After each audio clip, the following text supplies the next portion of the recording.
Bienvenue à toutes et à tous. Aujourd'hui, nous vous proposons une édition spéciale consacrée au capitaine Ibrahim Traoré, président du Burkina Faso. Dans un contexte où chaque décision compte, il répond aux questions de la presse nationale et internationale avec clarté, détermination et transparence. Cette rencontre est l'occasion de comprendre davantage sa vision, ses priorités et les actions engagées pour renforcer la sécurité, stimuler le développement et inspirer la jeunesse. Restez avec nous pour un échange dynamique, sincère et éclairant, qui vous offrira un regard direct au cœur des enjeux du pays. Préparez-vous, l'entretien commence maintenant. Un moment important pour saisir les avancées en cours, comprendre les défis relevés et apprécier les efforts déployés pour bâtir un avenir plus stable. Surtout, abonne-toi et active la cloche de notification pour être informé de toute l'actualité africaine. Monsieur le Président, avec votre permission, nous recevons donc le premier groupe de journalistes. Il s'agit de Hervé Dapa de la télévision BF1 et Asmao Dao de la télévision C360.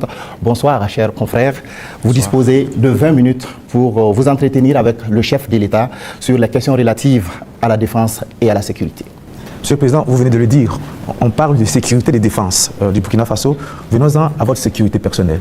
Vous venez de l'évoquer il y a un instant, la pression est énorme, elle est grande, le danger vient de partout. Monsieur le Président, rien qu'en 2025, il y a eu plusieurs tentatives de coup d'État qui ont été déjouées.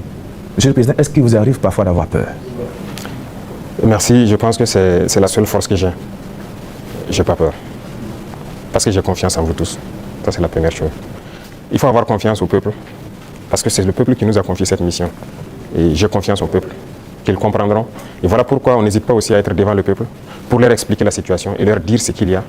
Et ça permet de garder une très bonne relation. Ça, c'est la première des choses. La deuxième chose, comme je l'ai dit, il y a une mentalité qu'il fallait développer au sein même de nos forces. Ça, c'est très important. Actuellement, cette mentalité-là, les gens comprennent pourquoi ils se battent. Vous prenez, il y a quelques années de cela, plusieurs officiers sur le terrain ne savent pas pourquoi ils se battent. Mais si nous savons pourquoi nous nous battons, qui nous avons en face et pourquoi il y a cette pression, les gens comprennent mieux. Et voilà pourquoi nous avons même créé tout de suite l'Institut, l'école supérieure militaire, pour que nous puissions former nous-mêmes nos militaires et les mettre ce que nous voulons dans la tête.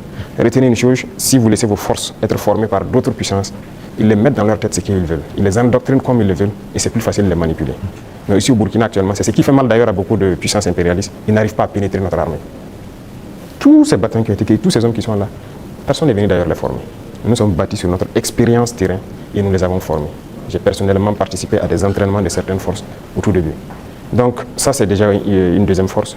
Et l'autre force est que si vous avez une mission, un objectif pour votre pays, vous ne devez pas avoir peur.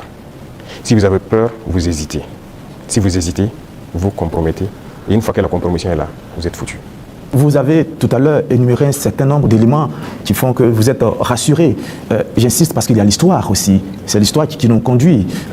Ces forces impérialistes, elles sont réelles. En 1961, elles ont eu la peau de Patrice Lumumba en RDC. En 1972, elles ont eu la peau de Kwame Nkrumah d'une autre manière. Et puis en 1987, elles ont eu la peau de Thomas Sankara, toujours avec des ennemis internes et parfois avec la complicité de certains voisins. Vous savez ce qu'on dit, Monsieur le Président? Le premier devoir d'un révolutionnaire, c'est de rester en vie pour continuer le combat. Monsieur le Président, est-ce que vous pouvez rassurer toutes ces personnes, tous ces hommes, ces femmes d'ici et d'ailleurs qui commencent à espérer que vous allez rester en vie? Ils manipulent toujours de l'intérieur, nous sommes très bien conscients. Et aussi un devoir pour nous, c'est de participer à notre propre sécurité. Ce n'est pas aujourd'hui de dire que je suis chef d'État et voilà, je confie la sécurité juste à des gens. Non, tout le monde participe, moi-même je participe. C'est pourquoi j'ai dit, ce n'est pas juste une affaire de ceux qui sont à côté de moi, c'est une affaire de tout le peuple. Et la sécurité, ce n'est pas une affaire d'hommes de tenue et tout ce que vous pouvez imaginer. C'est tout un ensemble. C'est aussi des comportements, des manières de vivre. Il faut éviter beaucoup de choses que peut-être des erreurs ont été commises dans le passé. Nous avons lu beaucoup sur tous ceux dont l'impérialisme a eu la peau et nous avons appris beaucoup de leçons. Voilà pourquoi on dit, on ne laissera pas les choses se répéter. On anticipera, quitte à ce que les gens interprètent comme ils veulent, on va anticiper. Mais parce que nous avons compris le message, l'espoir qu'il y a, on fera tout pour anticiper toujours les actions de l'impérialisme. Alors, Monsieur le Président, du regard de la journaliste que je suis, je me dis qu'il y a un encerclement des pays de l'AES. Quand je regarde un peu en Côte d'Ivoire, il y a un camp militaire à Odiéné, près du Mali et du Burkina. Le Sénégal installe des unités à la frontière avec le Mali, sans oublier également le Bénin qui fait frontière avec le Burkina Faso et le Niger. Est-ce que, Monsieur le Président, vous partagez ce point de vue? Est-ce que vous voyez les choses de cette manière? Attends. Ne swipe pas tout de suite, parce que ce que je vais te révéler dans les 30 prochaines secondes va complètement changer ta façon de voir les choses. Reste avec moi, tu vas halluciner, je te le promets. Je pense que quand vous décidez de faire la révolution, il faut vous apprêter à cette adversité. C'est une logique qu'ils nous encerclent. C'est logique qu'ils essaient de nous faire tomber. C'est logique. C'est comme je dis, c'est une bataille. Ils se battent pour leurs intérêts. Et c'est à nous, si on a décidé de faire la révolution, de tout mettre en œuvre pour que cet encerclement soit vaincu. Vous voyez, l'Afrique, on a l'habitude de ne pas avoir d'abord une armée forte. Il n'y a pas d'État s'il n'y a pas d'armée forte. Mais bon, c'était le système. Comme je l'ai dit une fois aux couleurs, ils sont venus nous flatter.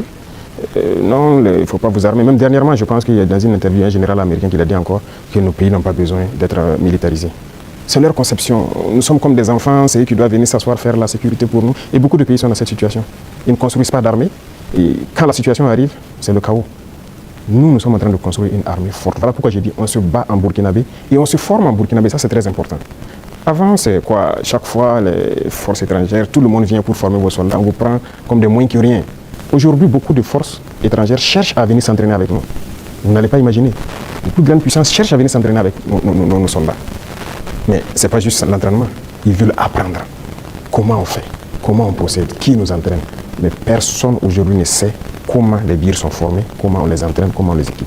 Pourquoi nous on croit que c'est les autres qui doivent venir nous former? Ils n'ont pas créé quelque chose. Ils ont réfléchi. Nous sommes dotés de cerveau. Donc il faut une armée puissante pour faire face à l'adversité. Ils vont continuer à nous encercler. Parce qu'il y aura toujours en Afrique des États comme ça, des chefs d'État comme ça qui vont autoriser. Parce qu'ils ont les mains liées, ils trahissent toujours. Ils vont accepter toujours que les impérialistes viennent chez eux pour attaquer leurs propres frères. Ça, si vous acceptez la révolution, vous devez partir avec ce concept. Ça va exister. Donc on n'y peut rien. On fait avec, mais c'est à nous de nous préparer pour que l'encerclement soit nul, qu'ils ne puissent jamais atteindre leur objectif. C'est tout. Donc on fait avec. Tout récemment, la CEDEAO a tenu un forum des chefs d'état-major général des armées d'Afrique. Le Mali et le Burkina Faso n'y étaient pas, mais le Niger, si. On sent un manque de solidarité, vous qui êtes au sommet de l'État. Qu'est-ce que vous pouvez nous dire? Bon, pas un manque de solidarité. Retenez que c'est une confédération, ce n'est pas une fédération. Sur certains aspects, on fait beaucoup de choses, en tout cas en tandem, mais dans la charte, il est dit que des pays peuvent décider des relations et de ce qu'ils peuvent faire. On ne peut pas dire à tel pays de ne pas collaborer avec tel pays, non. On n'est pas à cette étape d'abord. On est en train de consolider la confédération sur les aspects, un bon nombre d'aspects de développement, de défense et de diplomatie. Et après, on va passer à la fédération. Ce sont des étapes.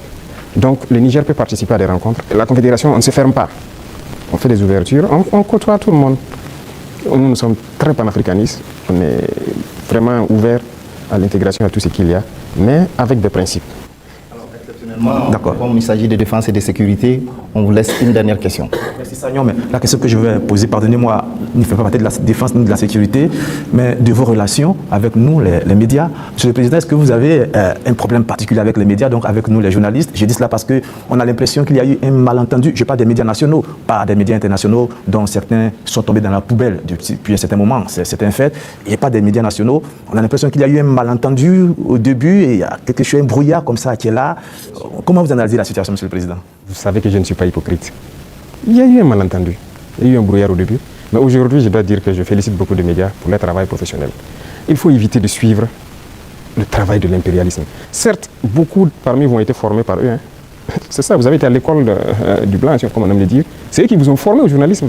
Donc moi, je ne vous en veux pas souvent quand les gens essaient de se comporter comme eux. Mais je parle pour que les gens prennent conscience qu'il s'agit de notre patrie. Regardez ce matin, par exemple, lisez les titres des journaux en France. Ils vous diront peut-être qu'il y a une mobilisation pour mettre la pression sur le Premier ministre. Ils ne vous diront pas qu'il y a une marche contre le pouvoir ou quelque chose. Mais si c'était au Burkina, vous direz qu'il y a une marche contre le pouvoir. Vous comprenez? Les Français nous appelaient, ils continuent de nous appeler putschistes, juntes et quoi. C'est du français. Mais les journalistes nous appelaient aussi putschistes, juntes ici. Pourquoi suivre les yeux fermés? C'est de l'esclavage toujours. Moi, je veux qu'on quitte cela. Chaque État doit se battre pour ses intérêts. Les journalistes se battent pour leurs intérêts. Pourquoi nous, on ne doit pas se battre pour nos intérêts en Afrique? Donc c'est ça, c'est pas uniquement les journalistes. J'ai envie à certains intellectuels qui sont sur des plateaux télé en Afrique aussi. Quand ils prennent la parole, vous posez des questions, mais est-ce qu'il est africain? Ou bien génétiquement, il n'est pas là, quoi. Il n'est pas avec nous. C'est une réalité. Un retard. Oui, il faut se décoloniser les mentalités, les manières de faire. Chacun doit se battre pour sa patrie. Vous pouvez avoir une information qui est peut-être vraie et juste, mais vous décidez de ne pas sortir l'information. Parce que ça peut porter préjudice à la défense nationale, à la sécurité, à la cohésion, et ainsi de suite. Ça, c'est une décision souveraine, parce que vous voulez préserver votre pays. Mais on ne dit pas seulement dès qu'il y a une information, il faut la sortir. Non, c'est pas comme ça. Et très souvent, les journalistes, comme on aime le dire, le train qui vient à l'heure, ça ne les intéresse pas. C'est le train qui est en retard. Vous savez, Monsieur le Président, donc vous nous comprenez de temps en temps. Ah oui, mais il faut éviter ça. Moi, je veux maintenant que vous intéressez au train qui vient à l'heure. D'accord. Je voudrais vous laisser avec une phrase qui est la devise d'un grand club européen. C'est celle-là: notre maillot peut être tacheté de sang, de boue et de sueur, mais jamais de honte. C'est tout ce que je vous souhaite, Monsieur le Président. Merci beaucoup. Merci grandement. C'était l'essentiel de l'actualité de ce soir. Merci de votre fidélité. On se retrouve demain, même heure, même chaîne. Passez une excellente soirée.